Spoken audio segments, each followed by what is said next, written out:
We've all heard and experienced, probably not this year, but we've all heard of a white Christmas.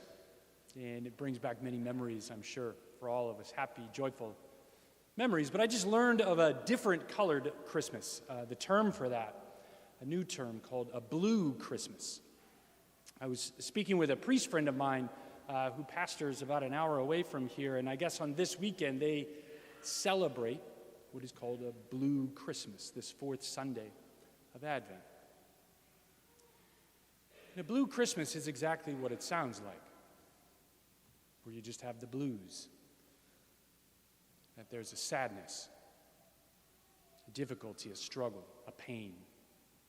And as we know for many, such is the case, that Christmas can be blue.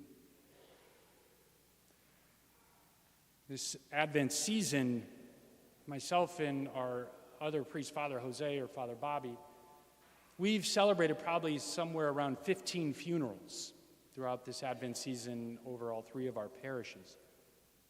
We've anointed many others whose family members are sick, and we've already scheduled 2 for the coming week and 1 more for the week after.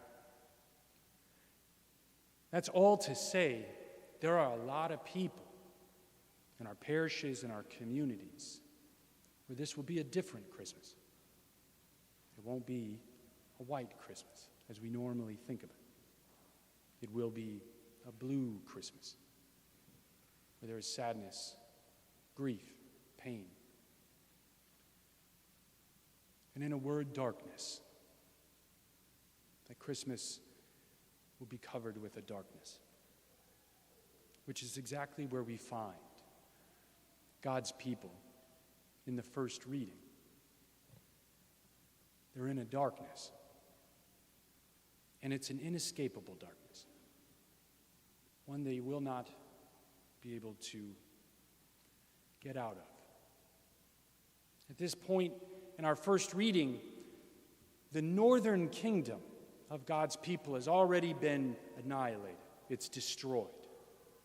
And now all of the enemies of God's people are surrounding the southern kingdom. And they are knocking on the doors of Jerusalem, David's city, God's presence, the temple. And they have no idea how to escape this. And God's people right now are looking to their leader, their king, Ahaz, but he has no idea what to do.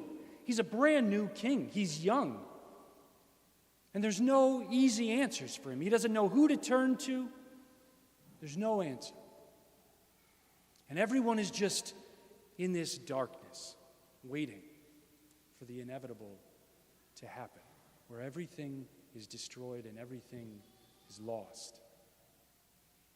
And it's in that darkness, that uncertainty, that fear, that God then speaks to Ahaz to remind him, I'm with you. And you need to tell the people that I'm with them. And to prove that to them, ask me a sign, Ahaz. Ask anything. Dream big. Ask as high as the heavens or as deep as the nether world, Ahaz. I'll give you a sign. Ask me anything. And Ahaz, in his doubt, in that darkness, in that uncertainty, thinking there is no way they can escape this darkness, says, God, it's impossible. There's nothing, not even you could do anything. I'm not going to ask you for a sign. I'm not going to tempt you at something not even you can do. And God says, fine. Here's the sign. Here's what I will give you. The virgin shall conceive and bear a son,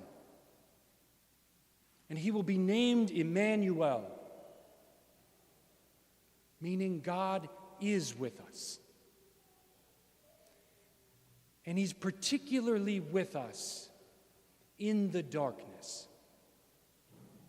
He's particularly with us in the sadness, in the grief, in the pain, in the struggle, in the darkness. As I mentioned, today is the first day of winter. which is always marked by the winter solstice. We say that this is the shortest day of the year. But the other way to say that, the way that is harder, the truth that we try to avoid, is this is the day when the darkness is the greatest. This is the day when the night is the longest. And it is always on the heels of this longest night, when the darkness is the greatest, when we anticipate our Emmanuel to be born. And never forget, Emmanuel was not born, Jesus was not born in the daylight. He was born in the night. He was born in the darkness. He was born where the pain is the greatest, the sadness is the most, where there is no hope. Today, on this fourth Sunday of Advent, on this longest night of the year, we cry out with the church the world over, "Come, O come, Emmanuel, and be with us." And today, guys, in Advent, or in adoration at the end of Mass, I invite us all, whether it's our own darkness that we are struggling with right now, or it is the countless people you know of in your life that is struggling in any darkness, in adoration, go to that darkness, bring it to Him, and beg Him, and cry out with the church, "O come, Emmanuel."